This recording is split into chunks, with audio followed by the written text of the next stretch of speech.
a gente vai estar tratando, né? A gente está vivendo exatamente como eu trouxe, né? O zeitgeist da economia circular. Como é que ele é só para perto, vira um inferno. Então, a gente está vivenciando o zeitgeist da economia circular. Diversos tratados internacionais estão sendo discutidos, né? Está correndo agora em Seul um tratado importante sobre poluição plástica. No G20 teve também diversas deliberações sobre o tema. A gente vai ter o Fórum Mundial de Economia Circular acontecendo no Brasil ano que vem, além da COP30.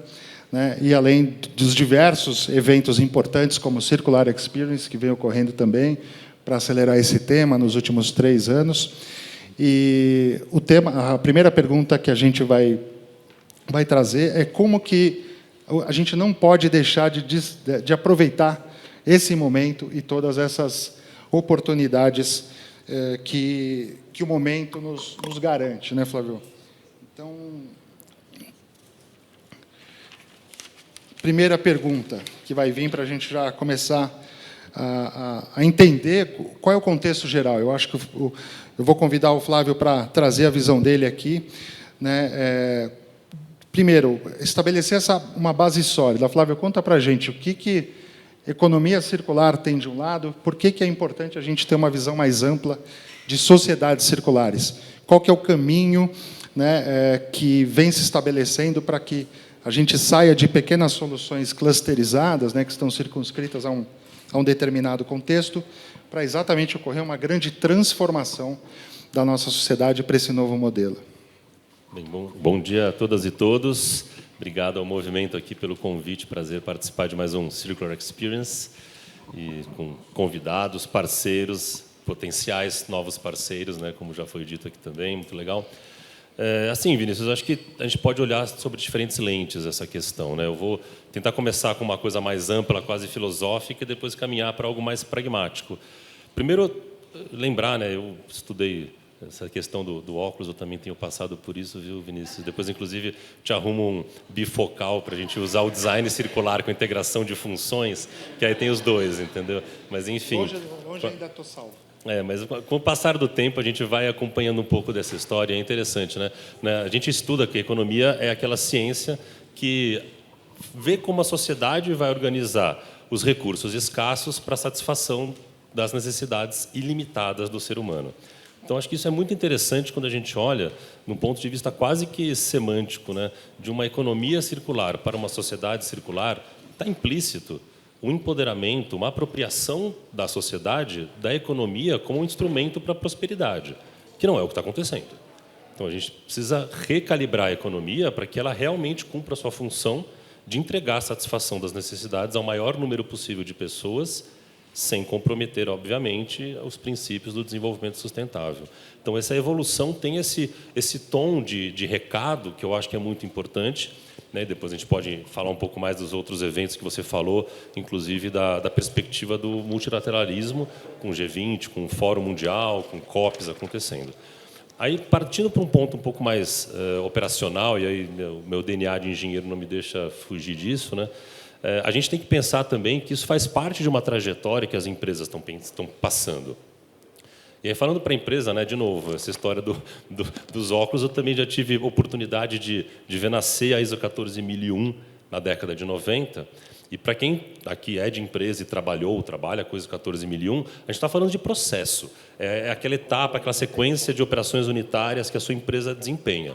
Mas quando a gente fala de economia circular, já se pressupõe um alargamento desse olhar rumo a uma integração que hoje em dia as empresas, para ficar no caso trivial, estão saindo de sistemas de gestão ambiental para uma gestão de stakeholder, para um conceito de ESG, para algo muito mais amplo que se relacione com a própria sociedade. E essa conexão vai ser fundamental se a gente quiser uma economia circular, né? Acho que na abertura aqui todos, desde a Marina até você, passando pelo pessoal da Down, todos comentaram essa necessidade de integrar a sociedade, todos colaborarem para a busca de soluções. E aí eu faço menção aqui, né, também à Agenda 2030, que eu acho que muitas das empresas que estão aqui hoje estão engajadas com os ODS, né? E a gente tem o ODS 17, que fala justamente de colaboração. E a gente traz um desafio de como é que a sociedade, como é que as empresas vão se organizar para cumprir essa expectativa de uma sociedade mais colaborativa, talvez menos competitiva, para chegar em objetivos comuns. E aí, só para fechar com a norma ISO que você citou, né, a gente tem um conceito aí bem operacionalmente, falando tecnicamente, assim, a norma 59.000, tanto a 4 quanto a 10 quanto a 20, que são as 3 da série que foram lançadas, elas trazem um conceito que, na minha opinião, é fundamental e é importante que se diga, foi uma contribuição da delegação brasileira nesse ponto, capitaneada pela Fiesp, CNI e Firjan, que conseguiu colocar no debate global este conceito, que é o de redes de valor circular. E é uma ampliação da cadeia de valor. Então, a cadeia de valor, basicamente, você está falando dos stakeholders, cliente e fornecedor da empresa, e o que a norma fala é, não, precisamos evoluir para uma rede de valor. E nesta rede de valor, além desses stakeholders mais diretos, você se relaciona, por exemplo, com o município, com uma cooperativa de catadores, com o teu próprio entorno, enfim, com vários outros stakeholders, com o governo, né, com os quais as empresas aqui já estão cada vez mais habituadas a trabalhar, mas que a gente precisa normalizar, a gente precisa trazer isso para o dia a dia das corporações. E aí tem vários exemplos que a gente pode dizer, o Brasil é rico de exemplos desse tipo. Eu mesmo, quando era criança, tinha a figura do garrafeiro, que evoluiu para uma profissão regulamentada hoje, que é de catador e catadora de material reciclado, que muitas das empresas e entidades que estão aqui eu conheço e apoiam. Então, é interessante perceber que a gente já está numa trajetória.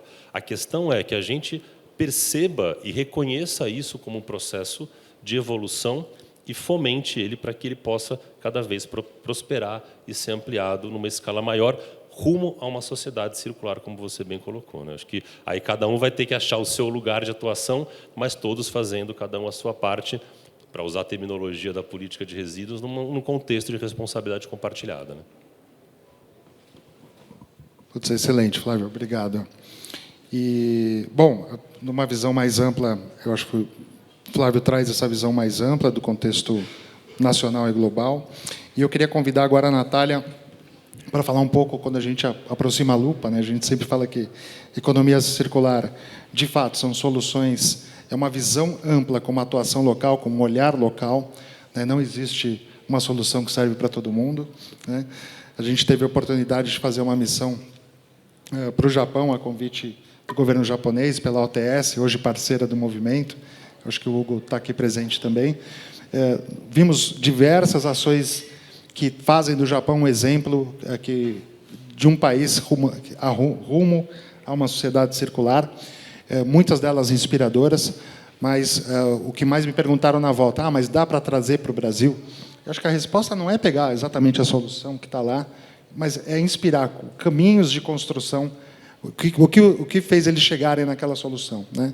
Então, tem regulamentação, desde o Acordo de Kyoto, em 97, tem uma lei de regeneração, de 2000, né? O último R da economia circular, a gente fala que é o R da regeneração. Então, eles, em 2000, tem uma lei específica de regeneração, e a partir daí, um trabalho contínuo de engajamento da sociedade, de educação e de transformação da indústria propiciou uma mudança incrível, né, do país rumo às sociedades circulares. Mas sempre com uma ação local. Lá, cada prefeitura, cada contexto, a prefeitura lá tem uma visão mais ampla, mas cada região, cada governo local busca a sua solução. Não existe uma logística reversa igual em cada cidade, cada uma tem uma específica. Então, esse olhar local é crucial para que a melhor resposta seja alcançada pela sociedade. E, a Natália, o convite é você trazer para a gente, né, sabendo que o governo do Estado de São Paulo já vem como pioneiro, né, em logística reversa, com Flávio, inclusive, provavelmente pioneiro no tema, ainda pela CETESB, iniciou o trabalho de coleta seletiva no Estado. Acho que já faz 20 anos isso, Flávio? 15 anos, né, que o Estado de São Paulo já tem uma política estruturada de logística reversa para diversos, e vem regulamentando para diversos setores, inspirando, né, políticas nacionais, e os caminhos para essa construção de sociedades circulares por meio de uma ação, né, prática do Estado. Está funcionando? Tá. Bom dia a todos. Bom, primeiro eu quero agradecer, né, a oportunidade de estar aqui. Eu estou representando aqui a minha diretora Marília Garcês, que não pôde estar por um compromisso da Secretaria de Desenvolvimento Econômico, mas muito feliz, né? Eu estou trabalhando com ela e coordenando a trilha de economia circular na Invest, que é uma agenda nova, né? E também fico feliz em aproveitar para anunciar que nós também nos associamos ao Movimento Circular recentemente.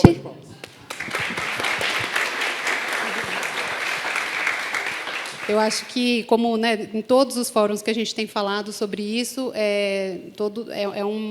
algo que todos já aceitaram. Nós precisamos trabalhar em conjunto, né, pensar em soluções conjuntas, criar novas redes. Então, a gente está se colocando em várias redes justamente para a gente ter tanto um maior alcance da mensagem, né, de que a gente tem essa agenda, como para ter acesso, né, aos empresários, a outras associações de classe, para que a gente possa trabalhar junto, pensar em soluções e prestar esse apoio enquanto Estado de São Paulo. Então, assim, eu acho que a Invest, eu já trabalho na Invest há 11 anos, e eu já passei por algumas áreas, e eu sempre provoquei, a gente tinha um especialista ambiental, e eu provocava ele, vamos fazer um projeto de sustentabilidade para dentro da Invest, vamos começar com alguma coisa, porque a gente não tinha essa agenda, né? Assim, um foco nessa agenda. Então, em 2020, a gente começou, o então presidente trouxe um pouco a agenda ESG, e aí ele, enfim, fez um projeto para tentar juntar o ESG nos projetos de investimento que a gente apoia. Acabou não evoluindo tanto quanto a gente gostaria, mas também ele trouxe uma nova área que chamava Negócios do Futuro, que era uma área que juntava a inovação e a sustentabilidade. Eu fiz parte dessa área também, que, enfim, a gente estava tentando trazer a gente estava com foco em startups, e aí a gente fez missões de internacionalização com foco em sustentabilidade. Então, desde então, a gente foi nesse caminho, e aí, o ano passado a gente teve essa nova diretoria de estratégia e inteligência, que é a que eu integro hoje, que está coordenando as trilhas de desenvolvimento estratégico do governo do Estado, que são a economia circular, a transição energética e o adensamento de cadeias produtivas, que a gente também chama de reindustrialização do Estado, mas ela é uma trilha um pouco mais peculiar, porque tem alguns desafios grandes. A gente está tentando atrair a cadeia de... oh, meu Deus, esqueci o nome do setor. Semicondutores, desculpa, para o Estado de São Paulo, e é algo complexo. Então ela caminha um pouco, ela faz parte de tudo, né? Mas ela caminha um pouco diferente dessas outras duas. A transição energética, que faz parte, inclusive, da economia circular, ela anda muito, ela está andando muito, tem muitos projetos, as empresas, né, estão muito tocando esse tema com força, né? A economia circular, eu vejo que a gente ainda está fazendo esse trabalho de conscientização, né? Então, a gente tem ainda um pouco... É um novo modo de produção, consumo, descarte, que eu acho que realmente passa por essa questão da sociedade circular, né? A gente precisa de uma mudança de mindset geral, para que a gente consiga alcançar a economia circular de fato. Então, só para explicar um pouquinho, né, o que a gente faz nessa nossa diretoria. A gente faz um mapeamento desses setores, entendendo quem são os stakeholders, quais são as questões regulatórias, quais são os incentivos, quais são as deficiências, quais são o que as empresas, as entidades de classe precisam de um apoio do governo do Estado para que a gente consiga fazer fluir, né, aqui no Estado. Então, a gente, fazendo isso, a gente pega essas informações e tenta subsidiar a formulação de políticas públicas que possam incentivar a melhoria desses setores aqui no Estado. Então, a gente tem trabalhado muito com a CEMIL, né, a Secretaria de Meio Ambiente, Infraestrutura e Logística. A gente está sempre fazendo coisas juntos, eventos, reuniões. Eles estão super abertos para receber as demandas que a gente tem trazido, porque a Invest São Paulo é um facilitador do setor público e do setor privado, né? A gente fica ajudando esse relacionamento, com foco em atração de investimentos, né, e melhoria do ambiente de negócios no Estado. Então, está muito legal a nossa relação com a CETESB, por exemplo. Eles também estão com um olhar muito bacana para melhoria dos seus processos internos, para que eles consigam dar celeridade para licenciamento de novos projetos. Então, são projetos inovadores. Muitas soluções são novas e nunca testadas, então, né, existe um receio, né, porque a CETESB tem um rigor muito grande. É o que traz também a excelência do trabalho, né? A CETESB é uma das melhores agências ambientais aí do Brasil. Ela é referência, né? Então, a gente está construindo juntos novas formas de dar essa celeridade para os projetos, para que a gente consiga ter um estado mais sustentável, né? Mais circular. Então, acho que alguns projetos que eu acho que vale destacar, assim, a gente tem o Integra Resíduos, que foi lançado em junho, que é um programa que visa a melhor gestão dos resíduos no Estado. Então, a ideia é que a gente consiga prover para os municípios soluções consorciadas, né, para a gestão de resíduos. Então, a gente consiga pensar ali naquela região o que já existe, aumentar o volume de resíduos para sugerir novas rotas tecnológicas que possam, enfim, utilizar da melhor forma o resíduo, né, reutilizar, reciclar. Então, esse é um programa muito legal, super bem feito, que não vai ser fácil de executar, né, Flávio? Porque ele é complexo. Enfim, a gente, né, soluções consorciadas de municípios já prevê uma dificuldade, porque são vários municípios que vão ter que acordar em uma solução. Então, mas nós estamos juntos para fazer essa articulação, né? A Invest São Paulo se articula muito com os municípios para todas as nossas ações. Então, esse acho que é um programa que traz a economia circular bastante, né? A gente sempre gosta de falar, a economia circular não é reciclagem, mas a gestão dos resíduos ela é central, né, nessa discussão. A gente tem o painel dinâmico de logística reversa da CETESB, também, que foi lançado recentemente. Então, lá a gente dá transparência aos dados de logística reversa, então é algo muito legal que é acessível a todos, né, a sociedade, e ajuda, né, na formulação de ações, tanto pelos cidadãos como pelo setor produtivo. A gente teve o lançamento do Conecta Biometano SP, não sei se vocês acompanharam, mas a gente criou uma plataforma para conectar fornecedores, financiadores de projetos, produtores, né, de biometano, que é um combustível renovável tão importante aqui para o Estado de São Paulo. A gente fez um estudo em parceria com a Fiesp e a Secretaria de Meio Ambiente do Estado. E aí a gente lançou essa plataforma para fazer essa conexão, para incentivar, né, a produção de biometano no Estado. A gente quer muito que essa seja uma pauta importante, que flua aqui no Estado. Então, eu acho que esses são alguns exemplos que a gente pode dar aí de como realmente a gente está olhando para isso, né, com mais prioridade. E a Invest São Paulo está à disposição também contem com a gente, nossos serviços são gratuitos, empresas que estiverem aqui, entidades de classe que queiram fazer parcerias dentro da economia circular, a gente está à disposição, nossa equipe de comunicação também está aqui, então nos procurem, tá? Obrigado, Natália. Excelente. Bom, eu acho que a gente conseguiu, nas duas primeiras falas, ter uma visão global, uma visão, né, de práticas já, de políticas públicas estruturantes que aceleram a transição para uma sociedade circular.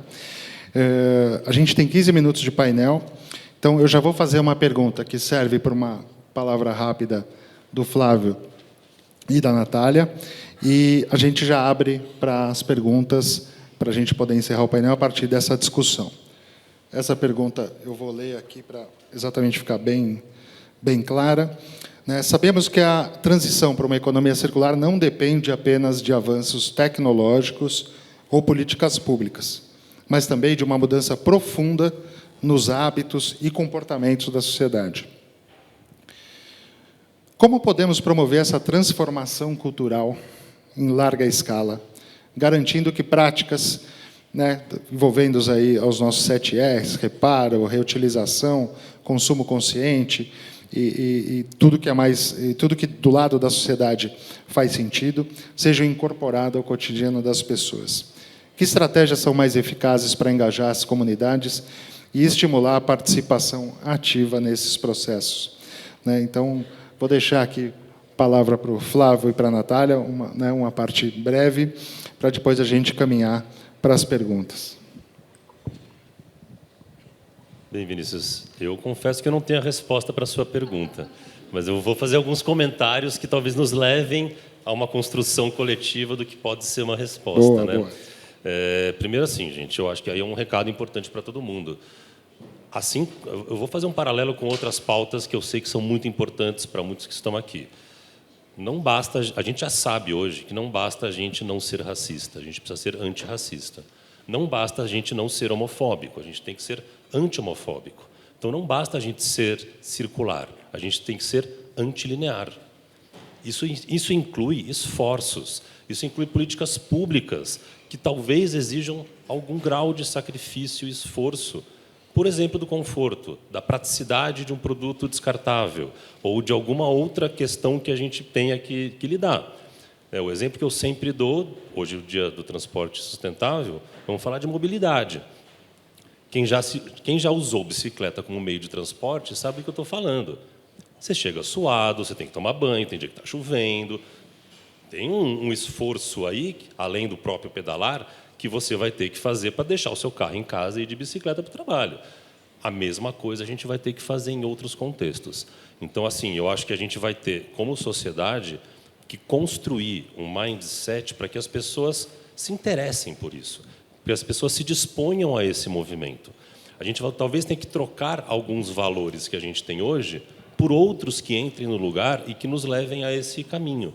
Porque hoje é isso, a gente tem uma sociedade que valoriza, na grande parte dos casos. Está claro que aqui a gente está falando para iniciados, talvez muitos aqui tenham outra mentalidade, mas as pessoas, na média, querem facilidade, querem conforto, querem status, querem ter o carro novo, querem ter 20 pares de tênis no armário para poder trocar conforme a roupa. Então, assim, a gente vai ter que quebrar alguns desses paradigmas e isso vai exigir uma construção lenta de uma série de questões, né? E aí tem algumas pistas, talvez, e não foge do que a gente já conhece, que está, obviamente, na educação, está, obviamente, na arte, está, obviamente, em outras esferas, outras formas de comunicar com as pessoas que a gente talvez não esteja explorando devidamente, né? Eu gosto muito de ler, e final de semana eu estava tendo uma conversa com a minha filha de 11 anos sobre literatura de ficção. E eu falei para ela, olha, uma das coisas mais bacanas de você ler é que você vai abrir uma porta para uma realidade que muitas vezes não é a sua.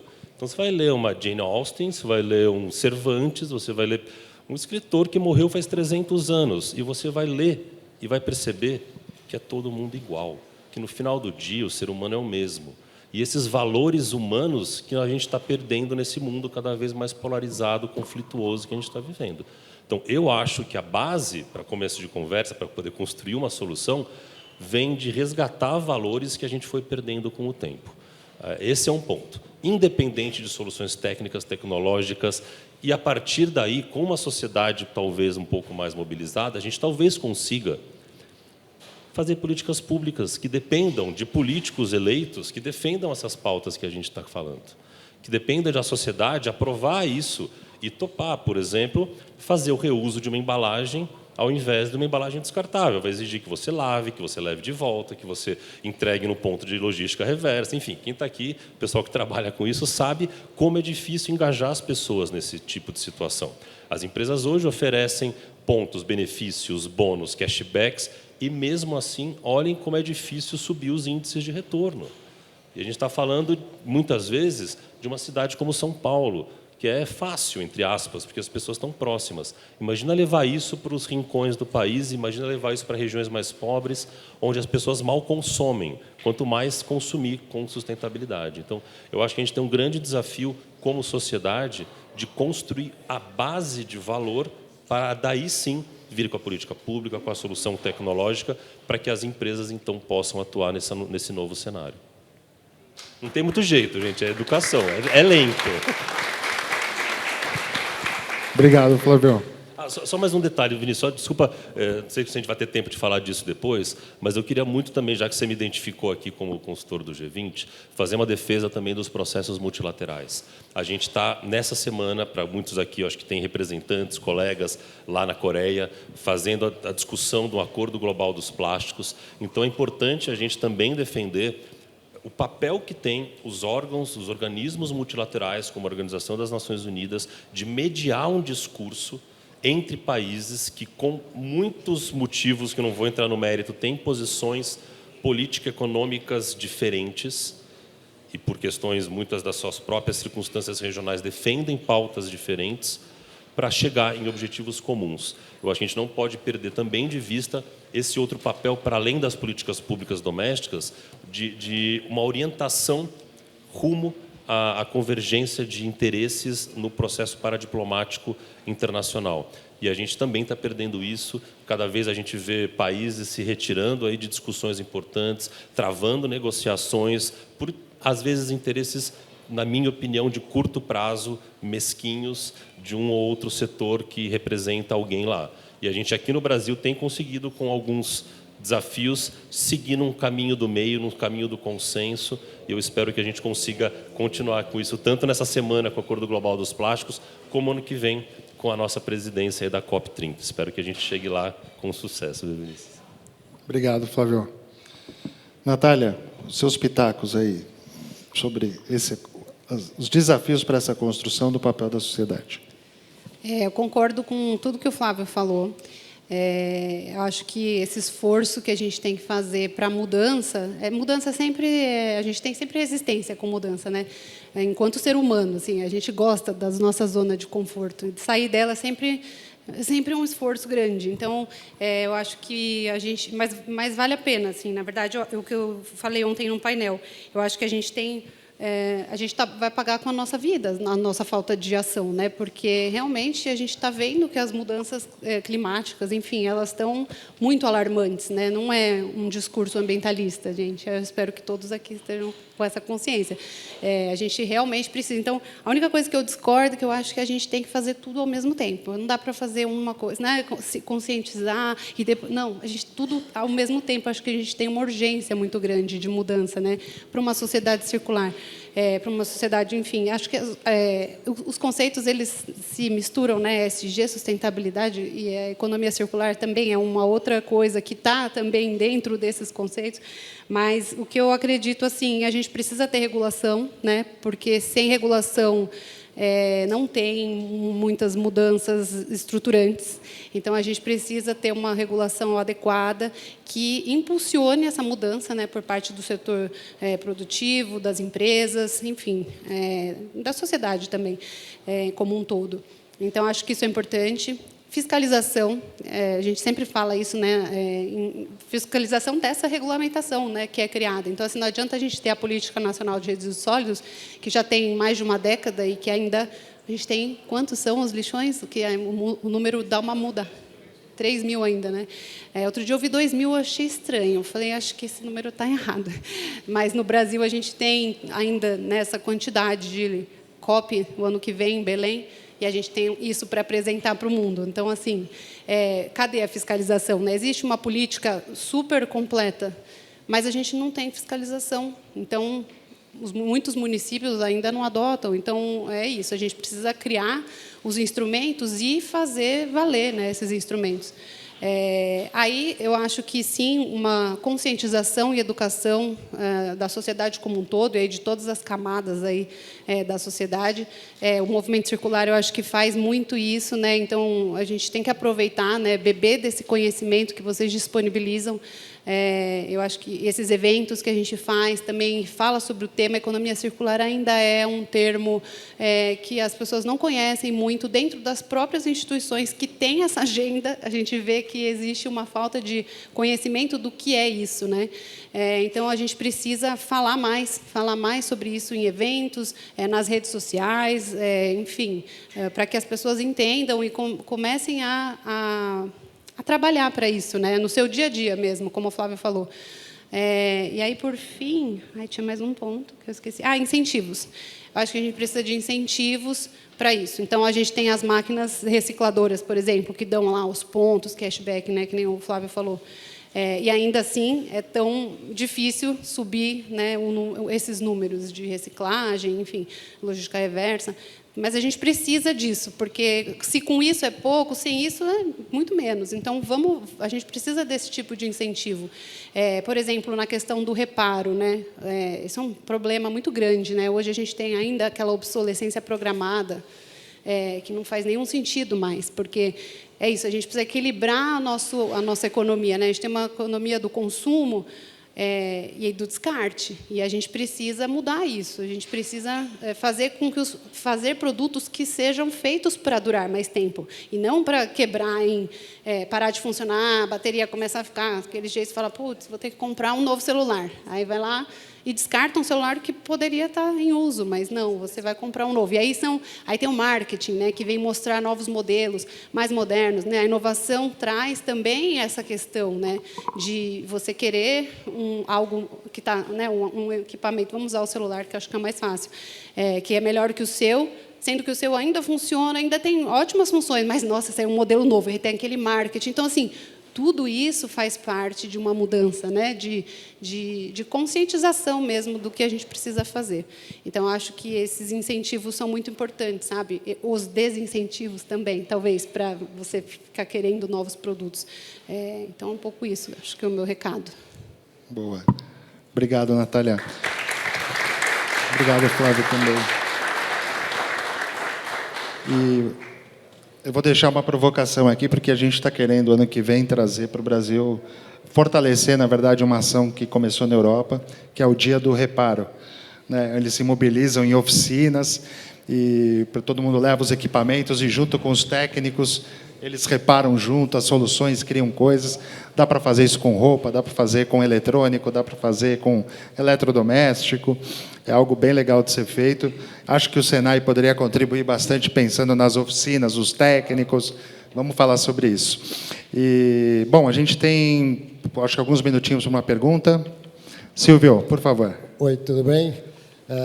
Eu ouvi pouco na fala de vocês dois a questão da educação para crianças e jovens, ou seja, acho que a fala está direcionada a nós, adultos e maiores, né? Então, queria uma pergunta direta a você, Natália, que está conectada com o governo. Como é que essa pauta ela pode permear o ensino né, de jovens, né, que, no caso, o ensino estadual, a responsabilidade, a maioria dos alunos já é quase entrando na adolescência, enquanto que nas prefeituras a gente tem o ensino fundamental. E, Flávio, o que você viu aí nas suas andanças em países que aceleraram essa transição, porque eles são os consumidores de amanhã, são os diretores de empresas de amanhã, são as pessoas que, de fato, vão herdar uma bagunça e podem, potencialmente, pressionar que essa agenda ande um pouquinho mais rápido. Vou dar um exemplo de um projeto que a gente criou lá na Invest, que ainda não está rodando, mas que a gente está aguardando algumas respostas. E isso é um projeto que já foi feito aqui no Brasil, de trazer biodigestores para as escolas. Então, qual que é a ideia, né? A ideia é a educação circular, né, no caso. Então, a ideia que a gente teve foi de fazer uma parceria com a Secretaria da Educação e trazer esses biodigestores, onde você insere lá os restos de alimentos da cozinha. Ele faz lá a biodigestão, transforma em biofertilizante e gás para o fogão da cozinha. E qual que é a ideia? A ideia é fazer justamente um movimento para que as crianças e jovens tenham ali um caso real de circularidade, que eles não vejam mais o resíduo como lixo, né? A gente nem tem que mudar, né, até esse conceito. Lixo é o rejeito, na verdade, que é o que não dá mais para fazer nada com aquilo, vira lixo de fato, que é um rejeito. Mas, então, a ideia é trazer essa consciência, né, para as crianças, porque elas já crescem com essa ideia de que é possível, né, fazer tudo circular. Então, eu acho que esse é um projeto que a gente trouxe para, enfim, trazer essa educação ambiental para as crianças, que são o futuro, né? Então, a ideia é que eles já venham com esse chip, né, da circularidade desde o início na escola. Então, Boa. Esse foi um...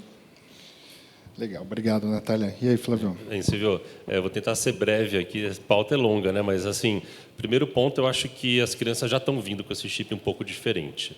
E eu depois vou fechar voltando nesse ponto. Mas o primeiro comentário que eu queria fazer, até em respeito ao movimento circular, que acabou de fechar uma parceria com a Coordenadoria de Educação Ambiental aqui do Governo do Estado, né, da Secretaria de Infraestrutura, eu arriscaria dizer que, da onde eu estou olhando as coisas, hoje em dia, inclusive, as escolas públicas estão mais bem posicionadas nessa pauta do que as privadas. Arrisco dizer, tá? Eu conheço vários projetos e as escolas públicas, várias delas têm conseguido, talvez por perfil do próprio professor, que sejam mais engajados, não sei dizer, mas eu observo e arrisco essa hipótese. Então, isso já me traz uma certa esperança. O que eu acho que é o grande desafio que a gente ainda não está conseguindo fazer na educação de crianças é conectar a pauta do cuidado ambiental, da reciclagem, tarará, tarará, com o hábito de consumo. A mesma criança que está exposta a esse conteúdo, que reconhece, que vira para os pais e fala: pô, pai, você vai pôr essa latinha aí no lixo? Isso é reciclável. A mesma criança que corrige o hábito do pai, ela, infelizmente, por uma série de questões, inclusive sociológicas, das camadas mais simples da população, inclusive, está exposta a conteúdos de influencers e de outras formas de conquista, de sedução para um consumo exacerbado. Então, é aquela mesma criança que acha que tem que reciclar, na outra hora, não, mas eu tenho que comprar mais um tênis da moda porque não sei o quê. Ah, porque a cultura da ostentação está ali o tempo todo bombardeando com um extremo consumismo. E aí eu também lanço um desafio para as empresas, que é o seguinte: como as empresas vão fazer para manterem a lucratividade, o retorno do acionista, vendendo menos? Esse, na minha opinião, é o grande desafio que a gente tem que enfrentar. Para a gente parar de tentar convencer as pessoas a sempre comprar mais. Esse é o paradoxo que eu ainda não consegui achar a solução na economia circular. E você, quando você fala aí de fora do país, daqui para cá, uma coisa que me chamou muito a atenção foi uma visita que eu fiz na Bélgica, num sistema de gerenciamento de resíduos.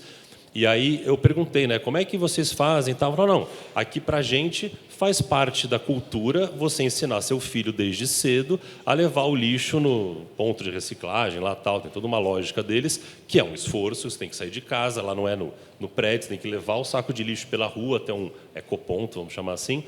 E ele falou, não, isso faz parte da cidadania, isso faz parte do que eu educo meu filho em casa.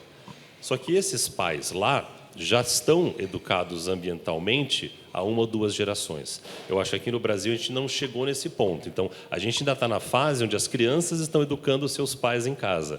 Talvez daqui a pouco a gente consiga que isso seja mais normal, para que isso faça parte da educação que as famílias dão dentro das suas casas, que, claro, complementa o que a escola faz. Não adianta a escola trabalhar sozinho. Em casa é que a gente tem que educar as crianças, né? Então, tem esse desafio. Mas eu sou um otimista, eu acho que a coisa está melhorando. O problema é que a Natália falou, o tempo que vai demorar para essa mudança acontecer. Tá? Mas são vários aspectos aí, eu acho. Legal, obrigado. Bom, eu acho que é isso, né? É tudo ao mesmo tempo agora, é urgente, e amarrando o movimento circular.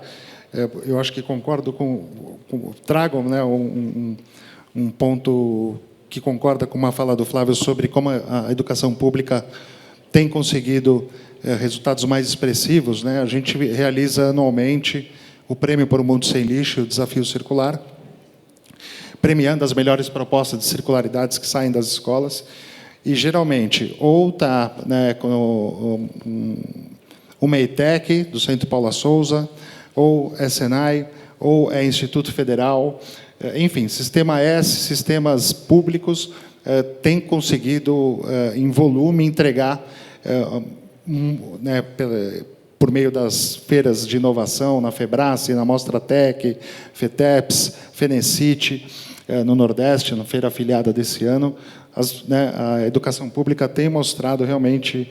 Os premiados, geralmente, acho que todos os anos, são institutos federais, Centro Paula Souza, com as ETECs, Senai, têm mostrado as melhores propostas. Então, é importante você trazer, que eu acho que faz todo sentido, né? Então, eu acho que a gente tem... Obrigado, Silvio, pela pergunta. Amanda, como é que está de tempo? Dá tempo para mais uma pergunta. Se alguém tiver alguma pergunta para trazer. Opa, aqui.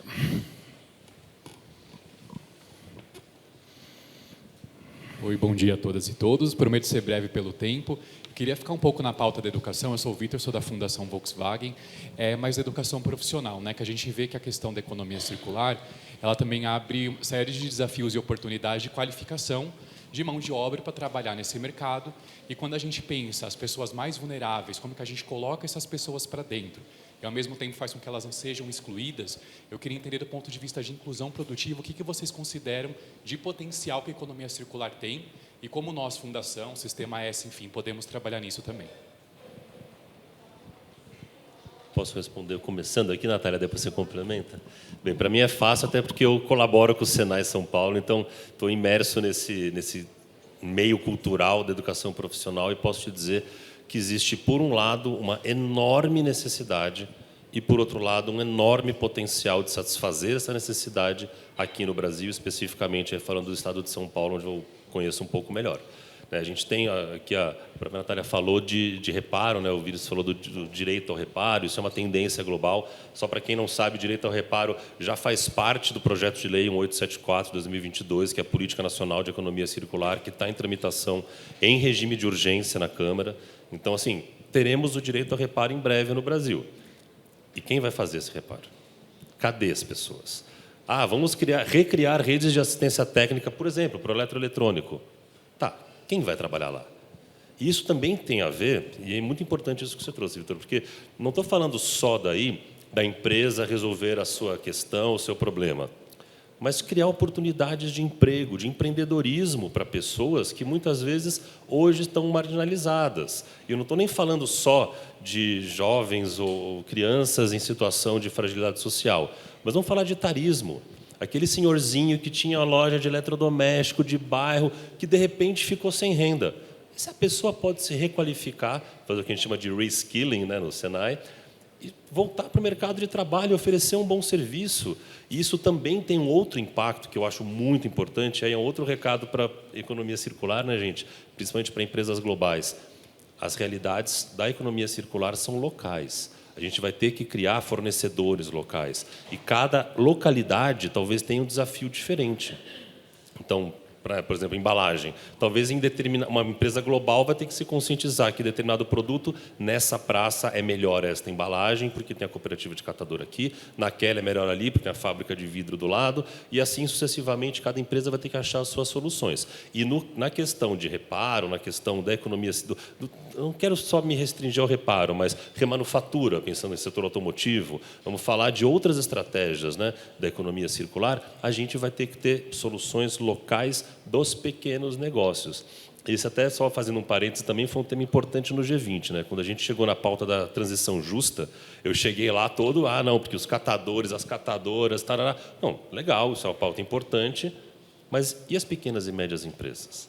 Como é que a gente vai incluí-las também nessa história? Como é que a gente vai fazer com que a transição da economia circular não alige do processo esses pequenos empreendedores? Às vezes é um MEI que está lá prestando o serviço. Então, eu acho que é um enorme potencial que a gente tem de atingir benefícios mútuos, recapacitando, requalificando profissionalmente pessoas para as atividades da economia circular. Então, não é à toa que eu estou colaborando com o Senai, esse é um dos principais drivers que a gente tem lá, que é criar, aqui pelo menos no Senai São Paulo, cursos específicos para cadeias que tenham essas demandas, e já estamos discutindo isso. Esse, inclusive, é o tema, já anunciando um pouco aqui, né, Getúlio, se você me permite, anunciando um pouco o que vai ser o tema do painel que o Senai vai se responsabilizar no Fórum Global de Economia Circular do ano que vem. Então, está todo mundo convidado, espero que todos possam colaborar e participar na construção dessa nova realidade da qualificação profissional aqui em São Paulo, né?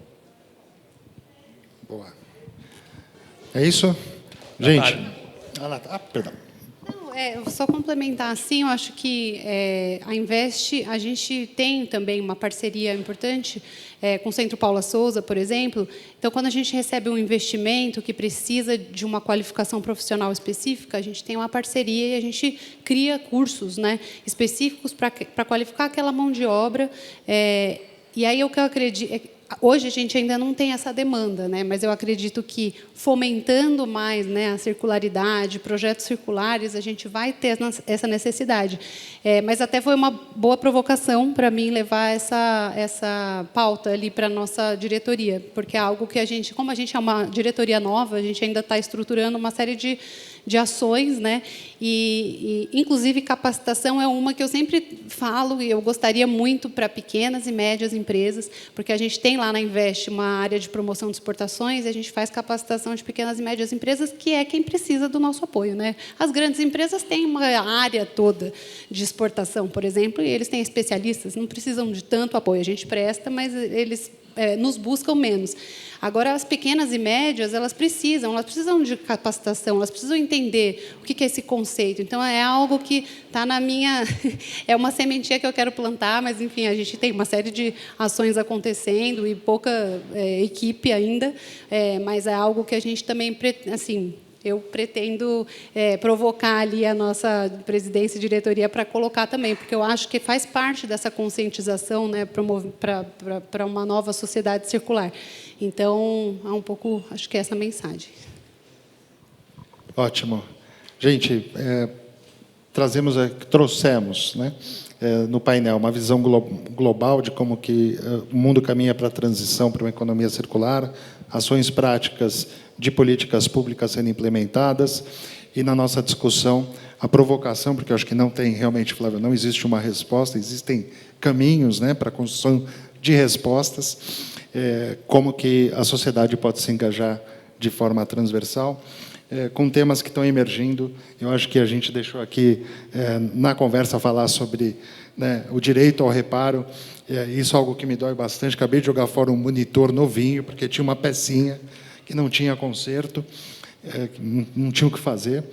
E acho que é com essa dor que a gente vai colocar força ano que vem, se der certo, para trazer para o Brasil com mais força, né, o Dia do Reparo, o Repair Day, que já ocorre na Europa com muita força. Quem sabe a gente traz para cá. E é isso. Então, obrigado a todos. A gente vai seguir agora para o próximo painel. Vamos tirar uma foto aqui dos painelistas.